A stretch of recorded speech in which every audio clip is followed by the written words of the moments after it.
नमस्कार, स्वागत है आप सभी का हमारे इस खास प्रोग्राम में। मैं हूं आपके साथ सुनील चौहान। छत्तीसगढ़ में आदिवासी को लेकर सियासत जोरों पर है। कांग्रेस से अलग हुए अरविंद नेताम ने कहा कि आदिवासियों के नाम पर सिर्फ बीजेपी और कांग्रेस राजनीति करती है, वोट बैंक के लिए उनका इस्तेमाल किया जाता है। आज हम इसी मुद्दे पर करेंगे चर्चा कि क्या आज छत्तीसगढ़ में क्या सच में आदिवासियों के अधिकारों का हनन हुआ है, क्या सियासी पार्टियों ने उन्हें ठगा है। लेकिन पहले ये रिपोर्ट देखिए।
जनता पार्टी आदिवासियों के हमेशा विरोध में रहे हैं। उनको नक्सली बता के जेल में ठूसे, उनके साथ मारपीट के, फर्जी एनकाउंटर किए, गोलियों से भुने, उनकी ज़मीनें छीनी, तो सब उसके अधिकार छीनने का भारतीय जनता पार्टी पिछले 15 साल में किया। ये ऑन रिकॉर्ड है। हमारी जो सरकार है, कांग्रेस पार्टी है, लगातार आदिवासियों को ताकतवर बनाने का काम कर रही है। कांग्रेस पार्टी ने हमेशा से आदिवासियों को अपमानित किया है, उनके साथ में धोखा किया है। कांग्रेस पार्टी की जितनी भी नीतियां हैं वो आदिवासी विरोधी रही है। आज कांग्रेस पार्टी के वरिष्ठ नेता माननीय श्री अरविंद नेताम जी ने कांग्रेस पार्टी को छोड़ा है, जो इस बात को प्रमाणित करता है कि कांग्रेस पार्टी किस तरीके से छत्तीसगढ़ में आदिवासियों के साथ में धोखा देने का काम कर रही है। चाहे वो शिक्षा का मामला हो, चाहे वो स्वास्थ्य का मामला हो, चाहे वो रोजगार का मामला हो, ऐसे अनेकों मामला जिन पर आज कांग्रेस ने हमारे आदिवासी समाज के साथ में छल किया है। पूर्व केंद्रीय मंत्री अरविंद नेताम के इस्तीफे के बाद सियासत छिड़ी है। अरविंद नेताम ने बीजेपी कांग्रेस दोनों पर आदिवासी के लिए काम न करने के आरोप लगाए हैं। अब देखना होगा आदिवासी के नाम पर कौन काम कर रहा है और कौन सियासत कर रहा है। ये तो देखने वाली बात होगी। Bureau report, India voice, Raipur. तो अरविंद नेताम के इस्तीफा देने के बाद सियासत जोरों पर है। अरविंद नेताम ने तमाम आरोप लगाए भूपेश सरकार पर। चर्चा करने के लिए हमारे साथ डॉक्टर शिल्पा देवागन, प्रवक्ता कांग्रेस की, हमारे साथ जुड़ चुकी हैं। हमारे साथ प्रवीण साहू, प्रवक्ता भारतीय जनता पार्टी के, हमारे साथ जुड़ चुके हैं। और हमारे साथ के शर्मा, वरिष्ठ पत्रकार, हमारे साथ जुड़ चुके हैं। शिल्पा जी, सबसे पहले मैं आपके पास ही आना चाहूंगा। शिल्पा जी, जिस प्रकार से भूपेश जी कहते हैं कि हम आदिवासियों के हितों के लिए बात करते हैं, अब उन्हीं के पार्टी के नेता ने इस बात को लेकर रिजाइन किया और कहा कि आदिवासियों के हित के लिए आप चिंता नहीं करते। और पूर्व केंद्रीय मंत्री और इतने वरिष्ठ नेता के इस्तीफे के बाद आप क्या अंदाजा लगाया जाए, क्या भूपेश सरकार आदिवासियों के हित में काम कर रही है? देखिए, सबसे पहले तो मैं ये बताना चाहूंगी कि भूपेश बघेल जी के नेतृत्व में कांग्रेस सरकार आदिवासियों के सम्मान में बखूबी काम कर रही है। इसका सबसे बड़ा प्रमाण है जो आदिवासी दिवस के दिन में सार्वजनिक अवकाश की घोषणा की गई थी, और ये अपने सत्ता के कार्यकाल, सरकार के कार्यकाल के शुरुआती दौर से ही ये की गई थी। दूसरी बात यह है, हितों की रक्षा करने के लिए, अधिकारों को देने के लिए कांग्रेस की सरकार ने पट्टा वितरण किया है, चाहे वो व्यक्तिगत पट्टा हो, चाहे सामुदायिक पट्टा हो। 4 लाख से अधिक व्यक्तिगत और 50,000 से अधिक सामुदायिक पट्टा का वितरण, ये आंकड़े मेरे पास हैं। और इस तरीके से कांग्रेस पार्टी ने सिद्ध कर दिया है कि वो आदिवासी के हितों की रक्षा के लिए लगातार काम करती है। हाट बाजार क्लिनिक हो, सड़क निर्माण हो, नक्सलवाद में नियंत्रण करने की बात हो, सभी में कांग्रेस सरकार जो है सफल रही है।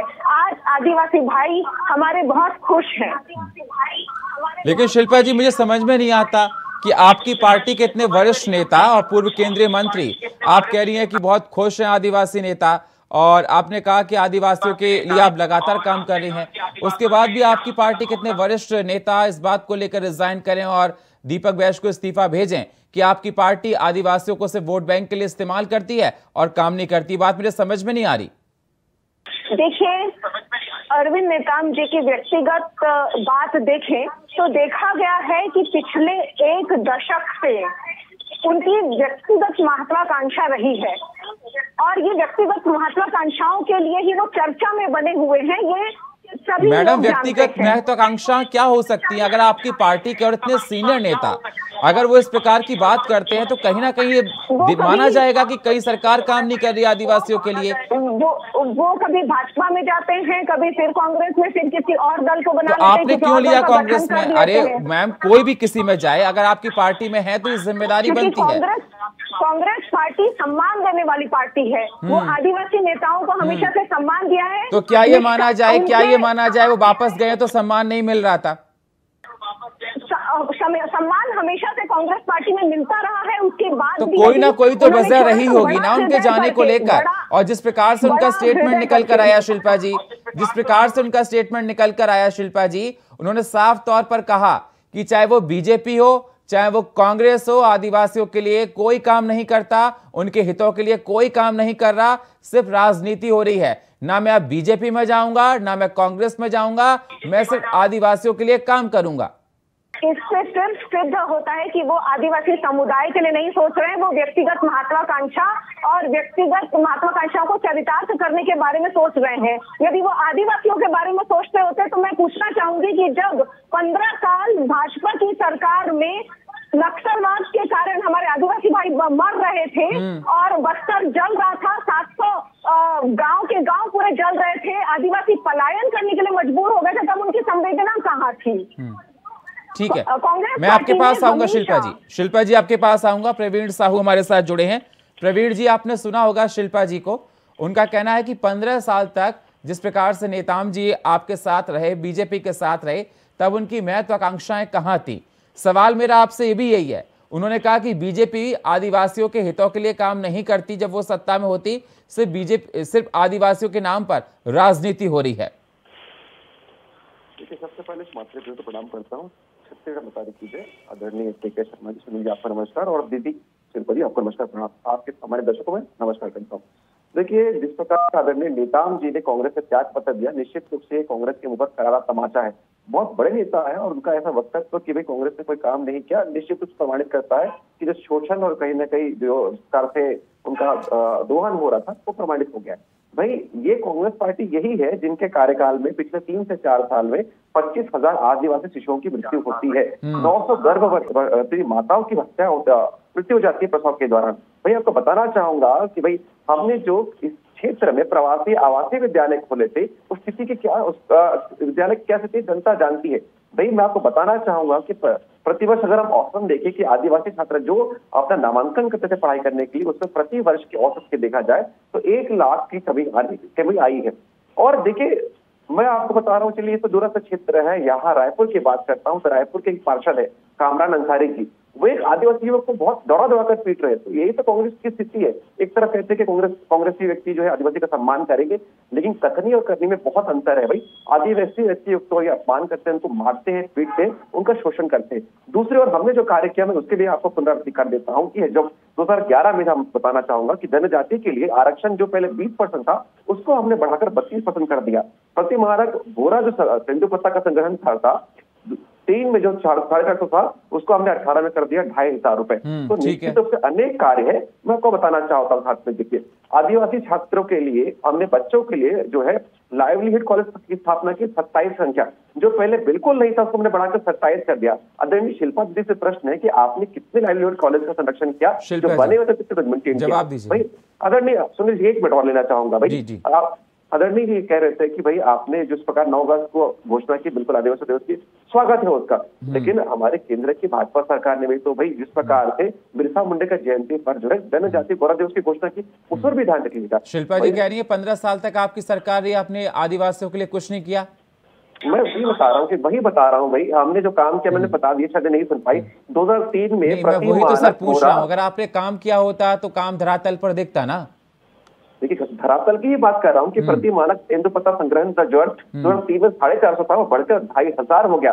भाई जिस बच्चों की शिक्षा के लिए हमने क्या किया, प्रवासी आवासीय विद्यालय खुला प्रयास के नाम से, इन्होंने क्या किया, वहां पर भ्रष्टाचार किया, जो इमारत है वो जर्जर हो गई है। ठीक है, मैं आपके पास आऊंगा सर। शिल्पा जी जवाब दीजिए, उनका कहना है कि अगर उन्होंने रिजाइन किया है तो कांग्रेस पर करारा तमाचा है।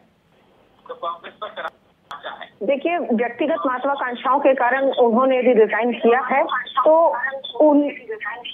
इससे कांग्रेस पार्टी में बहुत ज्यादा कुछ प्रभाव नहीं पड़ेगा, क्योंकि कांग्रेस हमेशा सम्मान देने वाली पार्टी है और आदिवासियों में के हितों में काम करने का बहुत बड़ा प्रमाण एक फिर से देना चाहूंगी। व्यक्तिगत महत्वाकांक्षाओं की वजह से नहीं किया। प्रवीण साहू जी का कहना है कि आदिवासियों के हितों के लिए आपकी पार्टी काम नहीं कर रही थी, सरकार काम नहीं कर रही थी। तमाम अभी बातें आपने सुनी होंगी, प्रवीण जी ने कहा आदिवासियों के हितों के लिए सरकार ने, समझ जाइए, तेंदुपत्ता को 2500 से 4000 मानक बोरी किया। 67 प्रकार के वनोपजों में, ये सब आदिवासियों का ही कार्य होता है। 67 प्रकार के वनोपज की खरीदी और समर्थन मूल्य में कांग्रेस सरकार ने बताना चाहूंगा ये 15 जुलाई 2021 का कटिंग है, जिसमें सुकमा के एसपी कहते हैं कि आदिवासी वनांचल में जबरदस्त जो है धर्मांतरण हो रहा है। उसके बाद जो है स्थिति यहाँ तक रुकती नहीं है। बस्तर के जो है ना आदरणीय कमिश्नर महोदय की चिट्ठी है कि भाई धर्मांतरण हो रहा है। पहले सुकमा के एसपी लिखते हैं, बस्तर के कमिश्नर लिखते हैं। और तो आपको बताना चाहूंगा राजा पड़ाव के गौर गांव के लोग यात्रा निकालते हैं कि भीषण वहां पर धर्मांतरण हो रहा है। ये हम नहीं बोल रहे, वहां की जनता बोल रही है, प्रत्येक जनता बोल रही है कि कांग्रेस की सरकार में जबरदस्त धर्मांतरण हो रहा है। आप भी के प्रशासन के अधिकारी बोल रहे हैं, क्यों नहीं सुन पा रहे? चलिए ये तो चलिए और आरोप लगा सकता है, यदि आप ही के प्रशासन के बड़े अधिकारी कह रहे हैं, सुकमा के एसपी कह रहा है, बस्तर का कमिश्नर कह रहा है, तब क्या उनको झुठला देंगे आप? जैसे सच बोलते हैं आप ट्रांसफर कर देते हैं। भाई मैं तो आपसे आंकड़े पूछ रहा हूँ, कितना काम किया बताइए। मैंने तो बता दिया कि क्या क्या काम किए। 27 लाइवलीहुड कॉलेज खुले, जो तेंदुपत्ता का संग्रह था उसको से बढ़ाकर 2500 कर दिया। घर की स्थिति के 5 गुना से अधिक है। कितने कॉलेज खुद खोले बताइए। प्रवासी आवासीय विद्यालय प्रयास नाम की संस्था का आपने क्या देखिए, जनता जानती है भाई 25,000 से अधिक शिशुओं की मौत होती है, 900 माताओं की मृत्यु होती है प्रसव के दौरान। क्यों? क्योंकि उनको सुविधा ही नहीं मिलती प्रसव की। स्वास्थ्य की दृष्टि में पहले मलेरिया, डायरिया और हिंसक हत्या और हिंसक, मैं तो पूछ रहा हूँ बताइए कितने आवासीय विद्यालय वहां पर खोल दिया? 25,000 शिशुओं की मृत्यु क्यों हुई? इसका उत्तर कौन देगा बताइए। 900 माताओं की मृत्यु होती है प्रसव के दौरान, सेवाएं कब तक पहुंचेगी उनको? रायपुर में एक पार्षद आदिवासी युवक को द्वार लगाकर पीटता है, तब क्या करते हैं आप? तब क्या करते हैं बताइए आप? कहाँ गया आपका विरोध? अरे बताइए, आंकड़े बताइए, हवा बातें मत करिए। मैं तो आपको प्रूफ दे रहा हूँ। बस्तर का कमिश्नर चिट्ठी लिख रहा है, सुकमा का एसपी चिट्ठी लिख रहा है। अरे उनकी बात तो नकार देंगे, प्रशासनिक बड़े अधिकारी है वो कोई मूर्ख नहीं है। सीएससी और बीएससी के माध्यम से चयनित अधिकारी है वो। 17 आदिवासी परिवार से छीनी गई, 4200 एकड़ जमीन को लटाई गई है। ये अरे मैं तो बता रहा हूँ यही, राजा पड़ाव के गौर गांव के लोग वहां पर रैली निकाल रहे हैं, आप देख रहे होंगे तो। राजा पड़ाव के गौर गांव के आदिवासी लोग रैली निकाल रहे हैं। क्यों निकालना पड़ रहा है बताइए? जो भी सरकार कर रही है वो आंकड़ों में प्रमाणित होता है। हमने आदिवासियों की वही तो बता रहा हूँ आपको, मैं आपको आंकड़े गिनाता हूँ भाई। हमने इनका आरक्षण 20 से बढ़ाकर 32% कर दिया। आपने क्या किया इनके लिए बताइए? भाई आदिवासी क्षेत्रों में पीडीएफ के माध्यम से उनको जो सुगमता पूर्वक प्रति किलो 1 रुपए के हिसाब से चावल उनको अन्न पहुंचाया। आपने क्या किया? उस अन्न तक में घोटाला कर दिया। आपने कोई क्षेत्र नहीं छोड़ा, आपने घोटाला किया। केवल आपने घोटाला किया है। आदिवासियों के नाम पर राजनीति करने वाले, आपकी स्थिति 2023 में क्या होगी जनता जानेगी। प्रत्येक सीट आप हारेंगे, प्रत्येक सीट आप हारेंगे, मैं लिख कर दे रहा हूँ आपको। आंकड़ों की बात आती है, हवा में बात मत करिए। अरे आखिर के आखिरी बात बताता हूँ, 50% से अधिक आबादी वाले 4029 गाँव में 386 करोड़ की राशि हमने स्वीकृत की। चलिए बता रहा हूँ आपको आंकड़े, 50% ऐसे गाँव जिनमें आदिवासी आबादी बहुमूल्य है, 4029 गांव में 386 करोड़ हमने दिया था। आपने क्या किया बताइए? केंद्र की भाजपा सरकार ने राज्य में 139 वनधन विकास केंद्र खोले, आपने कितने खोले बताइए?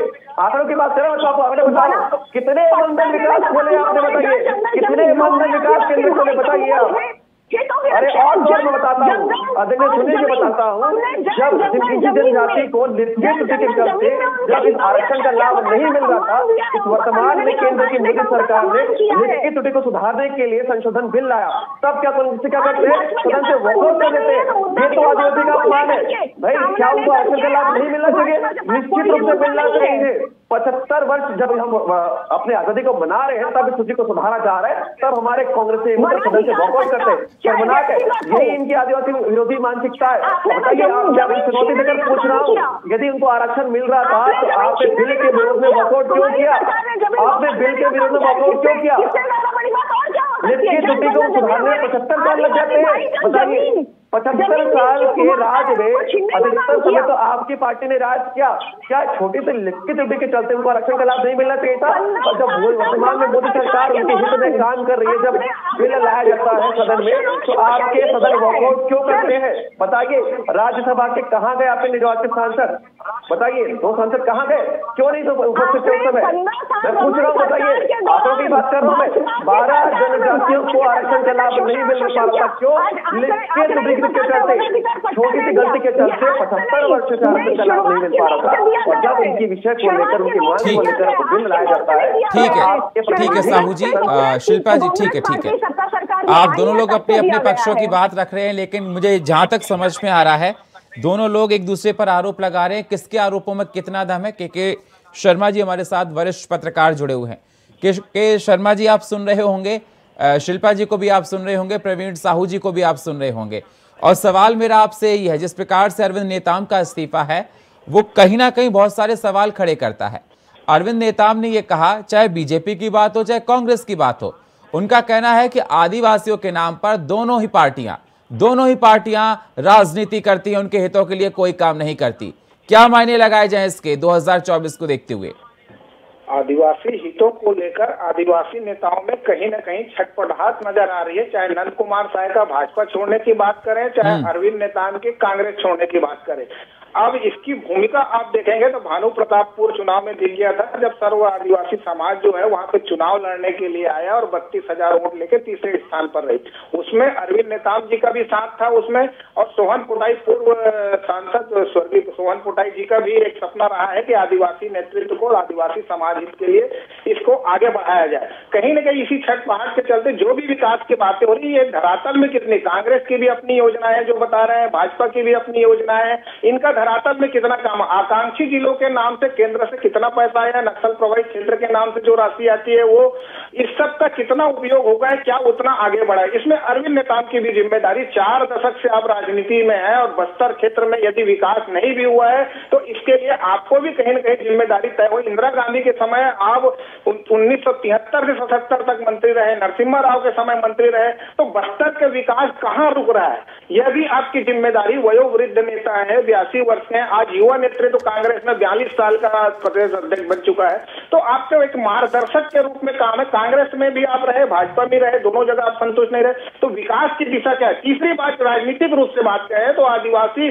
जो सर्व आदिवासी समाज जो चुनाव लड़ने की तैयारी कर रहे हैं सभी 29 सीटों पर, उसमें क्या बसपा के साथ आएगा, कम्युनिस्ट साथ आएगा, जोगी कांग्रेस साथ आएंगे, या गोगोपा के साथ आएगी, या ये जो छत्तीसगढ़ मुक्ति मोर्चा है, ये सब मिलकर के क्या एक तीसरी शक्ति छत्तीसगढ़ में बनाने का प्रयास कर रहे हैं? क्या इसमें सफलता मिलेगी? छत्तीसगढ़ एक छोटा राज्य है, वहां पे इस प्रकार की संभावनाओं को देखते हुए वरिष्ठ नेता कहीं न कहीं लगातार प्रयास कर रहे हैं। पिछले समय जोगी कांग्रेस को देखेंगे, 5 सीट की बात है, जोगी, बसपा और कम्युनिस्ट तीनों मिलकर चुनाव लड़े थे। इस बार क्या ये संख्या बढ़ेगी जिस तरह से राष्ट्रीय स्तर पर हमको देखने को मिल रहा है? जी सुना आपने शिल्पा जी? जी जल्दी से जवाब दीजिए शिल्पा जी। देखिए, भाजपा के आरोपों का मैं ये जवाब देना चाहूंगी कि आदिवासी दिवस के दिन अध्यक्ष पद से आदिवासी नेता को हटाने वाली भाजपा हमसे ये प्रश्न पूछने की साहू जी आपके पास आ रहा हूं। हमारे पार्टी में हमेशा से आदिवासियों का सम्मान किया गया है। बताइए सदन पर यदि हिम्मत से का प्रश्न पूछते तो क्यों हटा दिया जाता है, बताइए। उसके बाद भी जब अध्यक्ष थे तो उनके नियुक्ति को प्रभारी शैलजा जी ने क्यों निरस्त किया? क्या वो आदिवासी व्यक्ति नहीं है? बताइए, शैलजा जी ने उनके प्रश्न को क्यों निरस्त किया? भाई डीएमएफ फंड में जब गड़बड़ी का विषय उठाते हैं सदन पर तो उनको हटाने का ट्रेंड रहता जाता है और अंततः भूपेश बघेल जो है उसमें सक्सीड करते हैं। निश्चित रूप से आदिवासी वर्ग का यह अपमान है कि भाई आपने तो प्रदेश अध्यक्ष था ना, सदन पर जब हिम्मत लेकर कहा तुमको क्यों हटा दिया जाता है, बताइए। निश्चित से मरकाम जी समेत पूरे आदिवासी वर्ग का अपमान कर दिया बघेल जी ने। देखिए जो भी व्यक्ति सच कहेगा अपनी सरकार के विरुद्ध भी कहेगा उसको हटा दिया जाएगा, चाहे वो प्रदेश अध्यक्ष की महती भूमिका ही क्यों ना हो। भाई आपने मोहन मरकाम जी का अपमान नहीं किया, पूरे आदिवासी वर्ग का अपमान कर दिया कि जो भी व्यक्ति सच बोलेगा उसको संगठन से बाहर कर दिया जाएगा। वो तो एडजस्टमेंट की राजनीति के चलते उनको जो है संविदा के रूप में एक मंत्रालय दिया गया है, लेकिन उनकी स्थिति क्या थी जनता जानती है। उनके पास तो कोई अधिकार भी नहीं था, प्रदेश अध्यक्ष थे लेकिन उनके प्रदेश अध्यक्ष का कोई वर्चस्व नहीं था। जब वो चिट्ठी जारी करते हैं तो प्रभारी शैलजा जी उनकी नियुक्ति को निरस्त कर देती है। निश्चित रूप से आपने आदिवासी वर्ग का इससे बड़ा अपमान नहीं किया है, बार बार करते आ रहे हैं, बार बार करते आ रहे हैं। 29 आदिवासी सीटों में से, विधानसभा सीटों में से 27 कांग्रेस के पास है और सिर्फ अरे मैं तो बोल रहा हूँ आप घमंड में मत रहिए, ये घमंड आपका 23 में छूट होने वाला है। जिन आदिवासी वर्ग को संवैधानिक अधिकार मिल रहा था आरक्षण का, सदन में जब बिल लाया जाता तब तो आप गायब रहते हैं। इस सीटों का हिसाब 23 में हो जाएगा शिल्पा जी, आप निश्चिंत रहिए, आप मुगलते में मत रहिए। मुंगेरा तहसील तो हमने बहुत देख ली कांग्रेस पार्टी ने, 23 में जनता जवाब देने वाली है और जितने भी सीटें हैं सब में आप मारने वाले हैं। आपका आंतरिक सर्वे क्या कहता है जनता जानती है, आपका आंतरिक सर्वे तो पब्लिक के पटल पर आ चुका है। भाई बताइए बघेल जी क्यों चिंतित है, क्यों चिंतित है बताइए आप।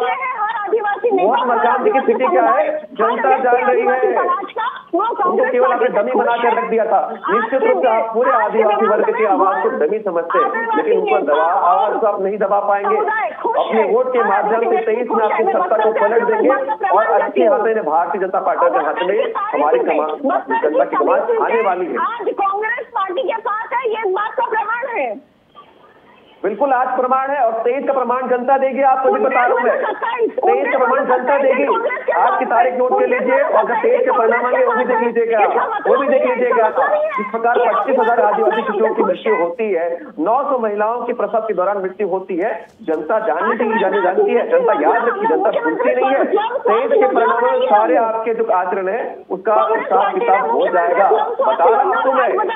योजना बनाई है जिससे मलेरिया और डायरिया और हिंसक घटनाओं से जो थे सुदूर दुर्गम अंचल में भी आज के दिनांक में वही तो बोल रहा हूँ, सुदूर दुर्गम अंचलों को मिलाकर 25,000 बच्चों की मृत्यु पिछले 4 सालों में क्यों होती है?